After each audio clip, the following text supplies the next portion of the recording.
दोही वहीं पर बेहोश हो जाती है। फिर दोही को सीधा हॉस्पिटल में होश आता है। उसे कुछ भी ठीक से याद नहीं था। गुआन भी वहीं था, उसकी बहुत ज्यादा केयर कर रहा था। फिर दोही अपने हाथ पर उस क्रॉस साइन को देखकर कहती है कि ये तो कितना ज्यादा गंदा है, ये अचानक से मेरे हाथ पर कैसे आ गया, और उसे मिटाने लग जाती है। वहीं गुआन कहता है कि इससे दूर रहो, इसे खराब मत करो, वैसे भी ये मेरा है, मुझे नहीं पता कि तुम्हारे हाथ में कैसे आ गया। दोदोही के हिट करने पर गुआन अपनी पावर से उसका हाथ रोक लेता है, लेकिन जैसे ही उसका हाथ दोदोही के हाथ से छूटता है तो जबरदस्त चांटा उसको लगता है। गुआन दूर जाकर गिर जाता है। नेक्स्ट सीन में गुआन का गाल पूरा लाल हो गया था और उसके पास आकर कहता है कि मुझे तो तुम्हें बचाना ही नहीं चाहिए था। दोनों के बीच में ऐसे झगड़े होने लग जाते हैं। वहाँ पर पुलिस वाले उस खूनी के खिलाफ उनसे पूछताछ करने के लिए पहुँच जाते हैं और दोनों को साथ में देखकर कहते हैं कि जब आप पर हमला हुआ तो आप लोग साथ में ही थे ना, लगता है कि आप लोग कपल हो और जल्दी शादी करने वाले हो।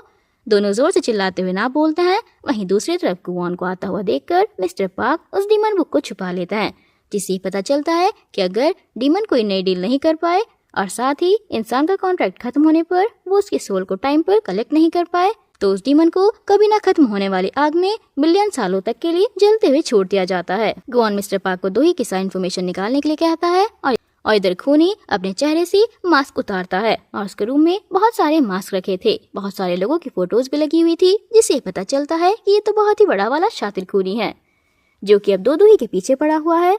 दूसरी तरफ मैडम जॉय भी यहाँ पर डिस्चार्ज हो चुकी थी। दोही उनसे मिलने के लिए आती है और उनसे पूछती है कि क्या ऐसा कुछ है जो आप मुझसे छुपा रही हैं।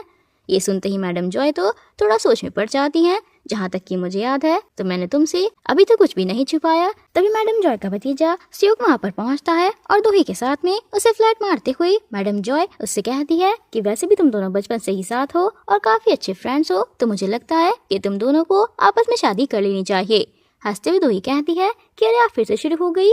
और वहीं दूसरी तरफ हम डीमन को देखते हैं जिसने दोही के बारे में बहुत सारी इन्फॉर्मेशन निकलवा ली है और यहाँ हैन को दिखाया जाता है जो कि मैडम जॉय की बेटी है और दोही से बहुत जलती है। दूसरे सीन में मैडम जॉय चर्च में फादर के सामने अपने गुनाहों की माफी मांगते हुए कहती है कि मैं जानती हूँ मैं हेल में जाऊंगी, लेकिन उससे पहले मैं दोही को सब कुछ सच बताना चाहती हूँ। और वहीं फ्लैशबैक में हम देखते हैं कि दोही के मॉम डैड की डेथ हुई थी तो गाड़ी के ब्लास्ट होने के टाइम पर मैडम जॉय वहीं पर थी। आगे हमें मिस्टर पार्क कहते हैं कि बॉस की पावर आ जाए, तभी वहाँ सैरी पहुँच जाती है और सब कुछ सुन लेती है और कहती है कि क्या बॉस की पावर उनके पास में नहीं है, और चाकू की नोक पर मिस्टर पार्क से सब कुछ उगलवा लेती है कि वो साइन अब दोही के हाथ में है, यानी सारी पावर्स भी उसी के पास हैं। वहीं दूसरी तरफ डीमन ने दोही को ये झूठ बोलकर यहाँ पर बुलाया होता है कि उसकी तबीयत बहुत खराब है और वो काफी ज्यादा बीमार है, लेकिन उसका चेहरा देखकर वो कहती है कि तुम तो इतने ज्यादा चमक रहे हो, किस एंगल से बीमार लगते हो। लेकिन ये सब तो अपने डीमन का सोचा समझा प्लान था, क्योंकि वो जानता था कि अगर उसे अपनी पावर यूज करनी है तो उसके लिए उसे अपना क्रॉस चाहिए जो कि दोही के हाथ में है, और जब तक दोही उसके साथ रहेगी वो अपनी पावर्स को यूज कर सकता है।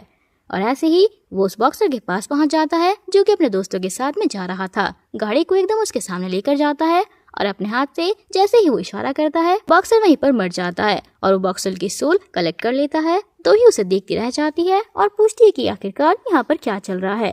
उसके बाद वो उसे बीच के साइड में लेकर जाता है और कहता है कि अब बस एक और काम बाकी है। वहाँ पर गाड़ी में कुछ लोगों का रोमांस चल रहा होता है। दोही तो कुछ और ही समझने लग जाती है और कहती है कि हम तो बस अभी अभी मिले हैं और एक दूसरे को डेट भी नहीं कर रहे हैं और मुझे नहीं लगता कि ये सब कुछ सही रहेगा। लेकिन जैसे ही उसकी मिसअंडरस्टैंडिंग दूर होती है तो वो काफी ज्यादा नर्वस फील करने लग जाती है कि वो क्या उठ पटांग सोच रही थी, जबकि गुआन तो बस बीच के साइड में घूमना चाहता था। लेकिन देखते ही देखते वो सीधा उसे पानी में लेकर कूद जाता है और बार बार अपने साइन को बोल रहा होता है कि मेरे हाथ में वापस आ जाओ। बहुत देर तक वो दोनों पानी में रहते हैं, जिससे कि दोही की सांसें बंद होने लग जाती हैं। वो बाहर आती है और उसके ऊपर काफी गुस्सा करती है। डीमन उसे सॉरी बोलता है लेकिन उसकी एक नहीं सुनती और पैसे उसके मुंह पर फेंक कर मारती है और कहती है कि हमारा हिसाब अब क्लियर हो चुका है, अब मुझसे दूर रहना। गुआन भी बहुत ज्यादा शौक था क्योंकि उसने तो यही सोचा था कि पानी में जाने से जैसा उसका साइन दोही के हाथ में ट्रांसफर हुआ था, शायद वैसे दोबारा पानी में जाने से उसे वापस मिल जाए। और वहीं हम दूसरी तरफ खूनी को देखते हैं जो कि अपने बॉस से जाकर मिलता है और उसे एक फोन देता है जिसमें दोही के पेरेंट्स के साथ में उसकी बचपन की फोटो थी।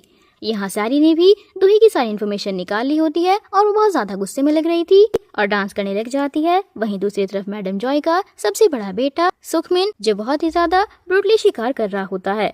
वहीं दूसरी तरफ मैडम जॉय के सबसे बड़े बेटे सुखमिन को दिखाया जाता है। सुखमिन का बेटा भी एक स्किन हेल्थ क्लिनिक में होता है, जिसे देखते ही देखते अचानक से एक स्किन की एलर्जी होने लग जाती है और उसका बिहेवियर भी पूरी तरीके से चेंज हो जाता है, जो कि काफी ज्यादा खतरनाक लग रहा था। इधर दो ही बहुत ज्यादा परेशान थी, काफी दुखी थी। वो रास्ते में चलती हुई जा रही थी, जहाँ पर अचानक से एक बाइक वाला आता है और उसके ऊपर कुछ डालने वाला होता है, लेकिन बीच में अपना डीमन पहुंच जाता है और उसे बचा लेता है। गुआन ने दोही का हाथ पे पकड़ा हुआ था और इसलिए उसकी पावर्स भी शायद एक्टिवेट हो चुकी थी। दोही तो उसे देखकर काफी ज्यादा शॉक हो गई थी और सोचती है कि मैं तो जानती ही नहीं कि कौन मेरा दोस्त है और कौन मेरा दुश्मन, लेकिन जब भी मुझे कोई जरूरत होती है तो हमेशा गुआन ही मेरे पास होता है।